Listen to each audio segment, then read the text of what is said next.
টেলিভিশনগুলো আরেকটা কাজ করে, যত কম লোকজন পারে সেটা দিয়ে অনুষ্ঠান তৈরি করার চেষ্টা করে এবং নাটকের মধ্যে যত কম চরিত্র রাখা যায়। এমনও নাটক আছে যেখানে বাবা শুধু ফোন করেছেন, বাবার চেহারা দেখা যায় নাই। আপনি যথার্থ বলেছেন।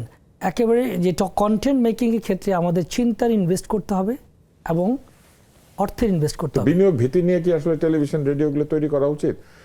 টেলিভিশন রেডিও কি একই দামে সকল পণ্য বেচার দোকান, মানে সব চিপসের প্যাকেটে একই দাম, কিন্তু সব নাটক কি একই মূল্যের হবে? এই মূল্যমান যে নাটকে ধরেন যে পৃথিবীর একজন সেরা অভিনেত্রী অভিনয় করবেন, সেই নাটকের ব্যয় আর নবাগত অভিনেত্রীর অভিনয় করা নাটকের ব্যয় কি একই হবে? একই হবে না বিধায় এই মূল্যমান নির্ণয় হয়নি বিধায় এই রুগ্ন শিল্পে পরিণত হয়েছে।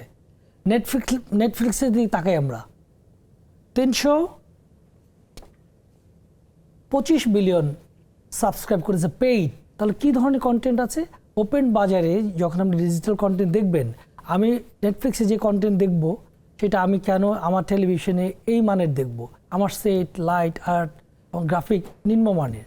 তাহলে আমাদের চিন্তার যারা ক্রিয়েটিভ, আমাদের এখানে তো জনপ্রিয়তা আমাদের টেলিভিশনগুলোকে কোনোভাবে সাহায্য করে না। আমি তো ভেতরে কাজ করেছি টেলিভিশনে 25 বছর, কারণ আমাদের টেলিভিশনে তো সাবস্ক্রিপশন একটা বিষয়ে অবগত করছি যে টেলিভিশনে যারা ক্রিয়েটিভ এই সেকশন নেই।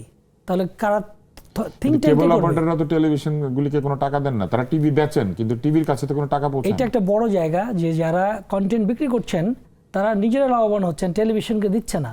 যদি আমরা 41টা টেলিভিশনকে যদি 1 টাকা করে দেই, তাহলে আমার এখন 300 কোটি টাকা চলছে। প্রতি টেলিভিশন 1 টাকা করে 3 কোটি টাকা পাবে, পরিষ্কার হিসাব। তাহলে এটা আমরা কেন ডিটিএইচ আনতে বললাম না? কেন আমরা সাবস্ক্রিপশন বেজে আসলাম না?